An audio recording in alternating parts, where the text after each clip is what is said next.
नमस्कार, crime report India में आपका स्वागत है। मैं हूं सौरभ शुक्ला। कुछ दिन पहले उद्योगपति मुकेश अंबानी के बंबई के घर अंतिलिया के बाहर से विस्फोटक लदी स्कॉर्पियो कार के तार दिल्ली के तिहाड़ से जुड़ रहे हैं। वहां से एक धमकी भरा खत भी मिला था जिसकी जिम्मेदारी जैश उल हिंद ने ली थी। इस सिलसिले में तिहाड़ जेल में छापेमारी हुई है। कल शाम 6 बजे से रात 9 बजे तक दिल्ली पुलिस की स्पेशल सेल ने जेल नंबर 8 में छापेमारी की है। इंडियन मुजाहिदीन के आतंकी तहसीन अख्तर के बैरक से मोबाइल फोन मिला है। इसी मोबाइल से टेलीग्राम चैनल एक्टिवेट किया गया था और उससे धमकी भरा मैसेज तैयार किया गया था जिसे स्कॉर्पियो कार में रखा गया, जो कि बरामद हुई थी विस्फोटक के साथ मुकेश अंबानी के घर के बाहर से। हमारे साथ हमारे सहयोगी मुकेश सिंह सेंगर फोन लाइन पर जुड़ रहे हैं। मुकेश, एक बड़ी लापरवाही कह सकते हैं इसको कि तिहाड़ जैसी high profile high security jail में एक आतंकी के पास से मोबाइल फोन मिलना और उस मोबाइल फोन के जरिए वो धमकी भरे मैसेज डिजाइन कर रहा था, तो क्या कुछ और पता चल पाया इस बारे में? देखिए, बिल्कुल तिहाड़ जेल की एक बहुत बड़ी लापरवाही है, क्योंकि जो टेररिस्ट होते हैं, जो आतंकी होते हैं या जिन पर आतंकी होने के आरोप होते हैं, वो तिहाड़ जेल की सबसे जो सिक्योर्ड वार्ड होते हैं, स्पेशल सिक्योरिटी वार्ड होते हैं, वहां पर वो लोग रहते हैं। और ऐसे में इसके पास कैसे मोबाइल पहुंचा और कैसे ये पूरा जो टेलीग्राम को इसने उसमें बनाया, ये सारा कैसे किया, इसकी भी जांच चल रही है। लेकिन निश्चित तौर पर एक तिहाड़ जेल की बहुत बड़ी लापरवाही है। अब तक की जांच में साफ हुआ है कि जो मैसेज भेजा गया था उसको एक टेलीग्राम चैनल बना के क्रिएट किया गया था और उसके जरिए ये मैसेज भेजा गया है। तो कल दिल्ली पुलिस की स्पेशल सेल ने तिहाड़ जेल में छापेमारी की थी। जेल नंबर 8 में तहसीन अख्तर बंद है और वहीं पर ये मोबाइल बरामद हुआ है। अब पुलिस जांच करेगी कि आखिर इसके पास मोबाइल कैसे पहुंचा और मैसेज कैसे बनाया गया। तो दिल्ली पुलिस आरोपी को रिमांड पर लेगी और उसके बाद आगे की जांच की जाएगी। मुकेश, अगर एक छोटा सा जवाब बता पाएं कि पुलिस को शक कैसे हुआ है, क्योंकि टेलीग्राम से मैसेज क्रिएट किया गया था, और भी क्या इसके दो तार है कुछ दूसरे आतंकी संगठनों से जुड़ रहे हैं, इसका लिंक कैसे मिला पुलिस को? देखिए, बेसिकली मुंबई पुलिस कमिश्नर ने दिल्ली पुलिस कमिश्नर को पत्र लिखा था जिसमें कहा था कि जो जैश उल हिंद नाम का संगठन है, जो कि जिसने धमकी भरा मैसेज दिया है, इस संगठन का जो मैसेज आया है उसके तार तिहाड़ जेल से जुड़े हैं, क्योंकि जो मोबाइल नंबर मिला था उसकी लोकेशन जो है तिहाड़ जेल आ रही थी। उसके बाद ये पत्र के बाद फिर दिल्ली पुलिस ने अपनी जांच शुरू की और ये पाया कि जेल में एक मोबाइल 26 फरवरी को एक्टिव था, 27 फरवरी को बंद हो गया था और उसी मोबाइल ये मोबाइल जो है स्मार्टफोन था और स्मार्टफोन में एक टेलीग्राम चैनल क्रिएट किया गया और उस टेलीग्राम चैनल के लिए जी मुकेश, बहुत बहुत शुक्रिया इस जानकारी के लिए। अब क्योंकि इस पूरी खबर में बंबई और दिल्ली दोनों से तार जुड़ रहे हैं और हम रुक करते हैं बंबई का, जहां पर कहा जा रहा है स्कॉर्पियो के कथित तौर पर मालिक मनसुख हिरेन की आत्महत्या मामले की जांच एटीएस कर रही है। एटीएस ने कल रात मौका वारदात पर जाकर के पूरे सीन का रिक्रिएशन किया है। इस दौरान एटीएस अपने साथ एक डमी बॉडी भी लेकर गई थी। रेती बंदर जहां मनसुख हिरेन का शव मिला था, वहां से डमी बॉडी को खाड़ी में फेंका गया जो कीचड़ में फंस गई।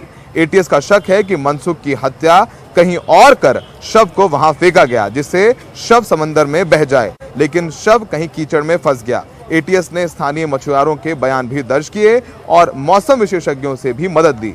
इधर इस मामले में विवादों में आई मुंबई पुलिस के एपीआई सचिन वजे का तबादला हो गया है। उन्हें क्राइम इंटेलिजेंस यूनिट से सिटीजन फैसिलिटी सेंटर भेजा गया है। नागरिक सेवा केंद्र पुलिस मुख्यालय में ही मौजूद है।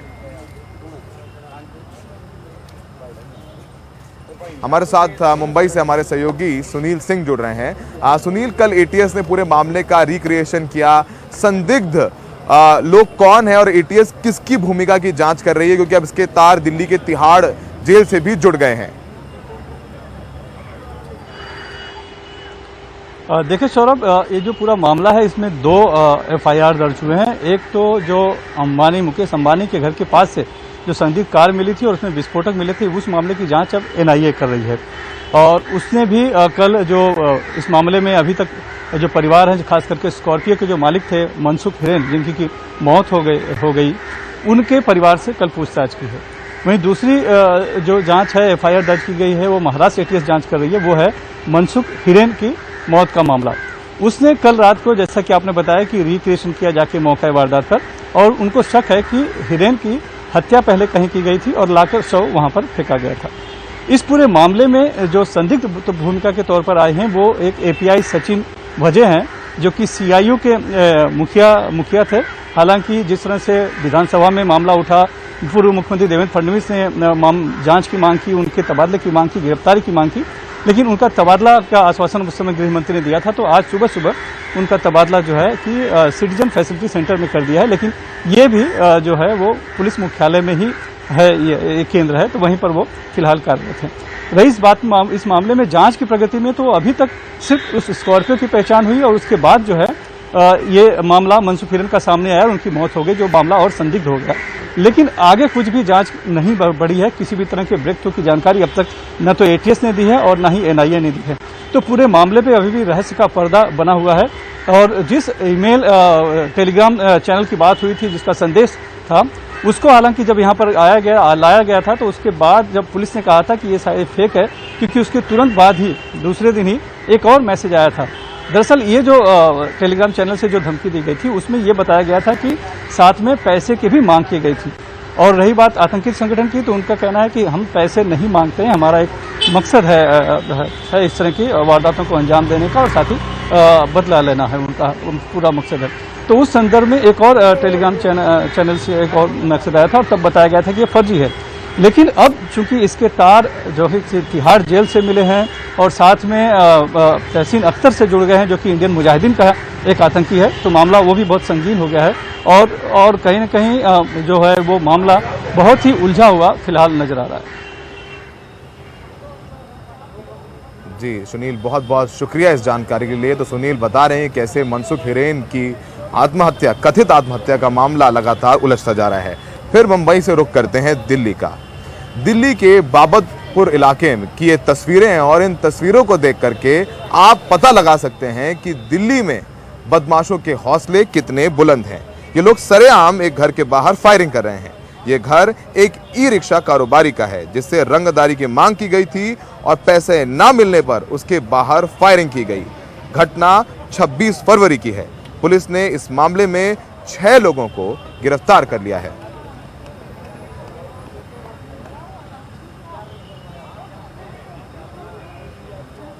मध्य प्रदेश के जबलपुर में एक लड़के के हत्या के आरोप में मध्य प्रदेश के जबलपुर में एक लड़के को हत्या के आरोप में गिरफ्तार किया गया है। पुलिस के मुताबिक आरोपी लड़का अपनी बहन के बॉयफ्रेंड की हत्या कर उसका सिर काटकर थाने लेकर पहुंचा।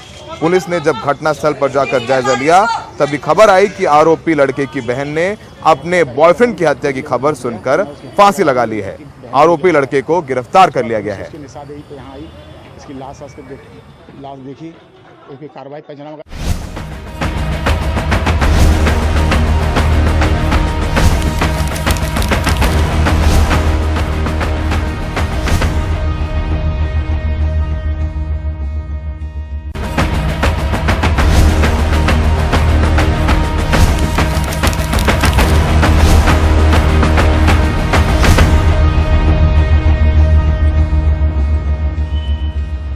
क्राइम रिपोर्ट इंडिया में ब्रेक के बाद आपका स्वागत है। पिछले 2 दिन से एक खबर काफी सुर्खियों में है।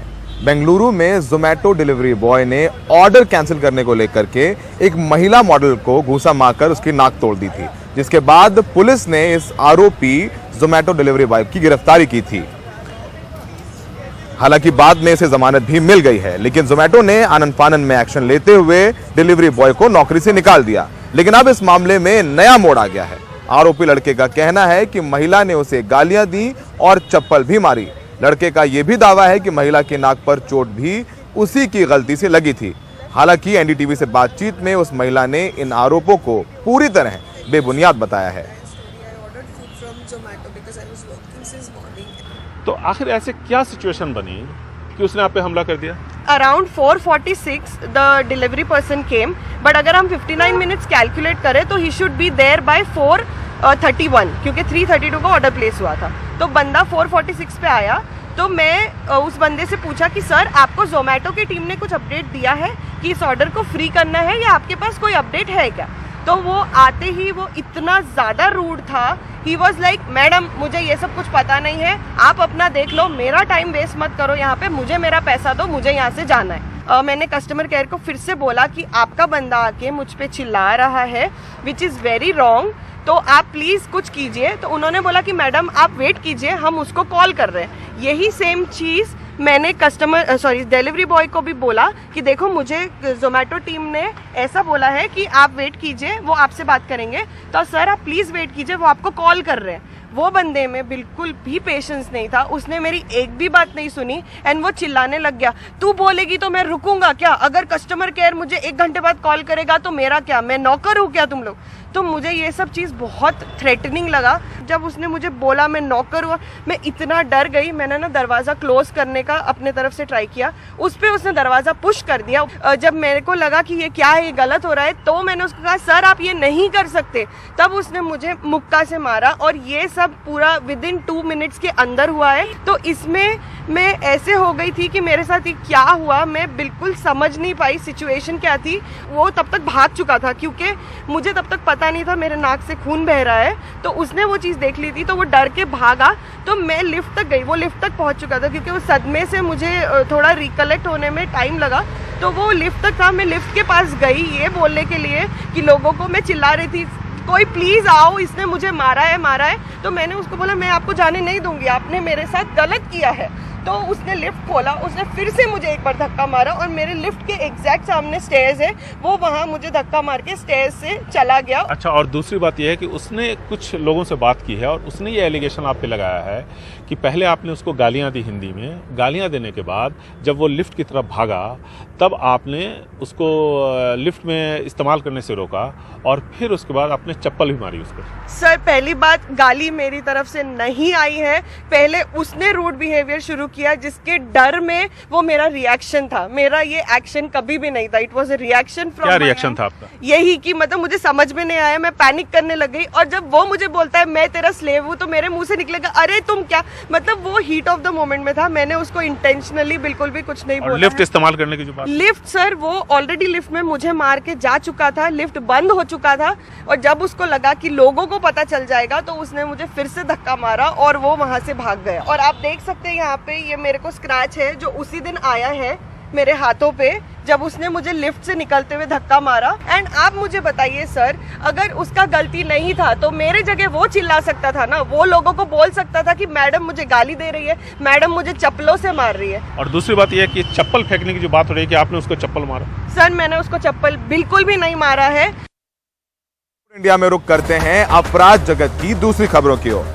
नोएडा के सेक्टर 20 में पुलिस ने एटीएम से पैसा निकालने गए लोगों को झांसे में लेकर डेबिट कार्ड बदलकर ठगी करने वाले बदमाश को गिरफ्तार किया है। आरोपी के कब्जे से 17 ATM card, 3 HD camera, 1 LED TV और 15,000 रुपए नगद और एक चाकू भी बरामद किया है।